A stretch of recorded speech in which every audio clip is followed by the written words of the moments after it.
بسم اللہ الرحمن الرحیم۔ معزز سامعین السلام علیکم۔ میں آج آپ کے سامنے امیزنگ فیکٹ ایپیسوڈ 13 کے ساتھ حاضر ہوں۔ مجھے امید ہے کہ آپ کو یہ میرا ایپیسوڈ پسند آئے گا۔ آج کا جو ایپیسوڈ ہے یہ ایک اسلامی تاریخ کے حوالے سے ہے، ایک اسلام کا ایسا واقعہ جو میں آپ کے سامنے شیئر کرنے جا رہا ہوں۔ جب آپ سنیں گے تو آپ ضرور حیران ہوں گے اور آپ خود کہ سوچیں گے کہ ہم اس واقعے کے بارے میں کیا سمجھتے رہے ہیں اور اصل میں حقیقت اس کی کیا تھی۔ معزز ناظرین، جیسا کہ آپ جانتے ہیں کہ حضرت ابو سفیان بن حرب رضی اللہ تعالی عنہ ایک وقت تھا کہ اسلام کے دشمن تھے، لیکن فتح مکہ سے پہلے آپ اسلام قبول کر چکے تھے۔ بعض لوگ یہ سمجھتے ہیں کہ آپ نے فتح مکہ کے دن اسلام قبول کیا۔ میں آپ کے سامنے یہ عرض کرنا چاہوں گا کہ یہ فیک انفارمیشن ہے۔ حضرت ابو سفیان بن حرب رضی اللہ تعالی عنہ نے فتح مکہ سے کچھ دن پہلے اسلام قبول کیا تھا، اور کس کے ہاتھ پہ کیا تھا؟ حضرت عباس رضی اللہ تعالی عنہ جو کہ حضور اکرم صلی اللہ علیہ وآلہ وسلم کے چچا جان تھے، ان کے ہاتھ پر انہوں نے اسلام قبول کیا۔ تو مطلب یہ ہے بات کرنے کا کہ اکثر لوگ یہ چیز کو غلط رنگ دیتے ہیں کہ ابو سفیان رضی اللہ تعالی عنہ نے جب مکہ فتح ہوا تو ڈر سے اسلام قبول کیا، ایسی بات بالکل نہیں ہے۔ ایک تو یہ بات ہوگی۔ دوسرا یہ ہے کہ جو سب سے زیادہ امیزنگ بات ہے وہ یہ ہے کہ جس وقت اللہ کے نبی فاتحانہ طور پہ مکہ میں داخل ہوئے تو آپ نے ایک اعلان فرمایا۔ وہ جو اعلان ارشاد فرمایا تھا اس کی 3 شکیں تھیں۔ پہلی اس کی شک یہ تھی، اعلان کا پہلا حصہ یہ تھا کہ جو انسان حرم میں پناہ لے گا اس کو پناہ دے دی جائے گی، جو انسان اپنے گھر کا دروازہ بند کر لے گا وہ بھی امن میں رہے گا۔ اور تیسری جو اعلان کا جو حصہ تھا یا تیسری شک تھی اس اعلان کی وہ یہ تھی کہ جو لوگ حضرت ابو سفیان بن حرب رضی اللہ تعالی عنہ کے گھر میں پناہ لیں گے وہ بھی امن میں رہیں گے، وہ بھی ان کو بھی پناہ دی جائے گی۔ آپ لوگ یہ ضرور سوچتے ہوں گے کہ مکہ میں اور بھی بڑے بڑے ایسے لوگ تھے جن کے ساتھ نبی صلی اللہ علیہ وسلم کے تعلقات تھے، اور بھی مثال کے طور پر رشتہ دار بھی تھے، وہ آپ کا تو ظاہر آبائی گھر بھی تھا، لیکن اس کے باوجود صرف اور صرف حضرت ابو سفیان رضی اللہ تعالی عنہ کو یہ مقام اور مرتبہ کیوں دیا کہ جو ان کے گھر میں پناہ لے گا وہ بھی محفوظ ہوگا، وہ بھی امن اور امان میں رہے گا۔ تو معزز ناظرین، میں آپ کو یہ واقعہ بتاتا چلوں کہ اصل میں اس کے پیچھے ایک بہت بڑا بیک گراؤنڈ ہے کہ اللہ تبارک و تعالیٰ کے نبی نے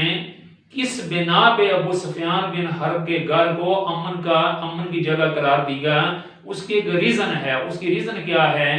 معزز ناظرین کہ جس وقت نبی پاک صلی اللہ علیہ وآلہ وسلم مکہ کی گلیوں میں صادق اور امین کے نام سے مشہور تھے مخالفین کے درمیان بھی، اور ابھی تک آپ نے نبوت کا دعویٰ نہیں کیا تھا، اس وقت بھی کئی بار ایسا ہوا کہ کچھ مکہ کے جو شریر لوگ تھے، جو شرارتی لوگ تھے، جو بیوقوف لوگ تھے، وہ آپ صلی اللہ علیہ وسلم کو اس وقت بھی آپ کی سادگی کی وجہ سے کبھی کبھی تنگ کیا کرتے تھے۔ تو آپ نبی صلی اللہ علیہ وسلم کیا کیا کرتے کہ اکثر ان لوگوں سے بچنے کے لیے ابو سفیان رضی اللہ تعالی عنہ کے گھر میں اچانک چلے جایا کرتے تھے، اور جس وقت ابو سفیان کے گھر کا دروازہ کھٹکھٹاتے ہیں وہ فوری طور پر دروازہ کھلتا اور آپ ان کے گھر میں پناہ لے لیتے۔ اس کی وجہ کیا تھی؟ اس کی وجہ یہ تھی کہ یہ چونکہ مکے کا سردار تھا،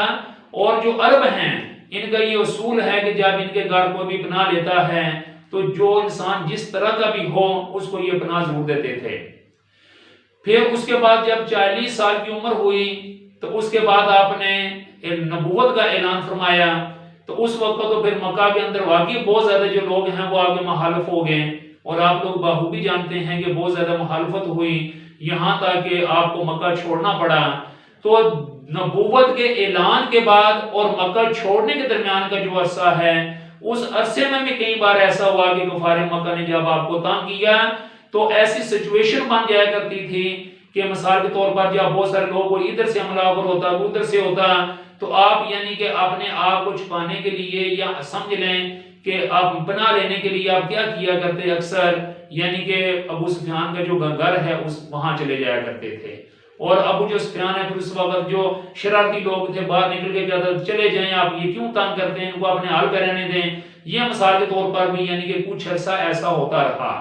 اس میں کوئی شک نہیں کہ ابو سفیان نے بھی مخالفت کی جنگ بدر میں مخالفت کی عہد میں بھی آپ کے خلاف تھے لیکن یہ میں وہ واقعہ سنا رہا ہوں آپ کے سامنے اور یہ واقعہ ڈاکٹر حمید اللہ نے خطبات بہاولپور کے اندر بھی لکھا ہے کہ ابو سفیان جو ہے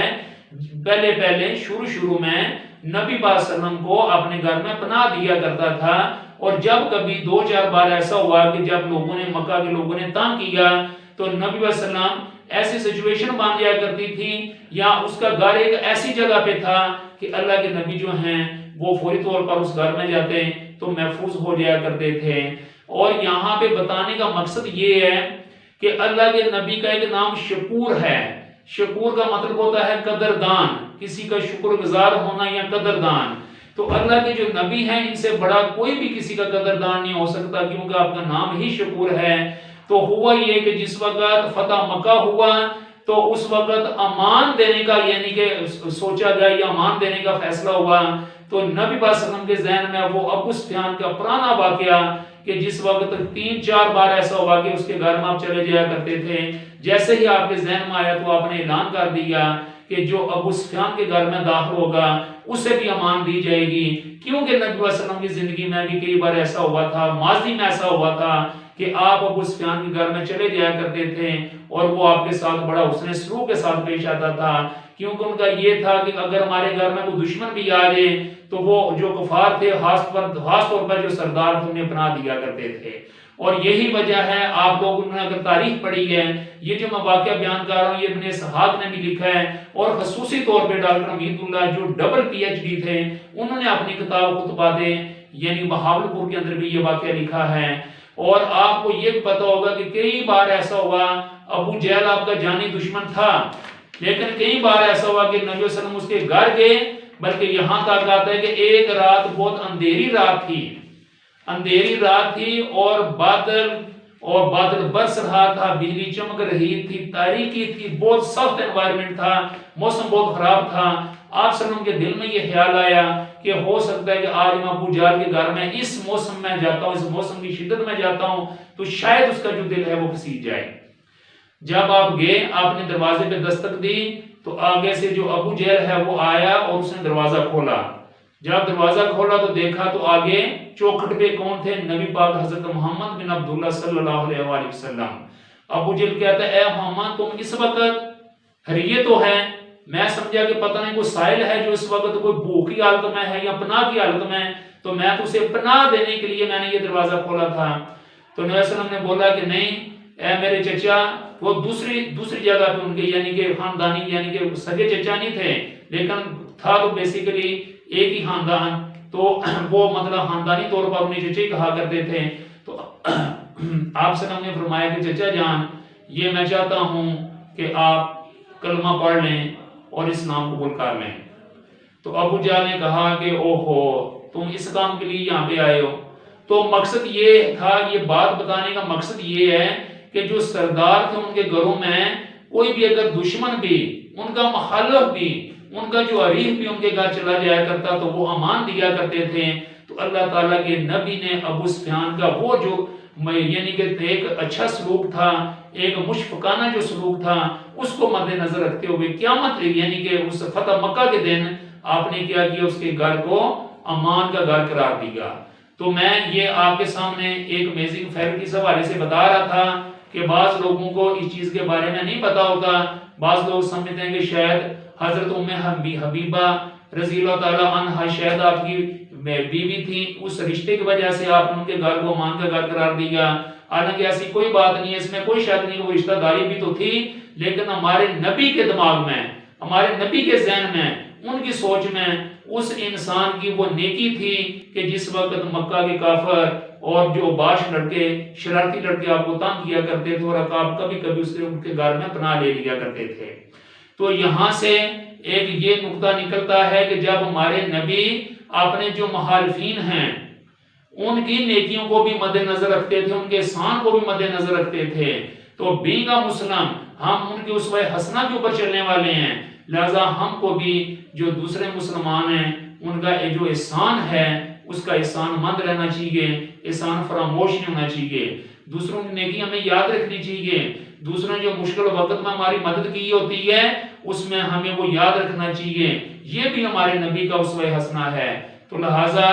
اللہ تبارک و تعالی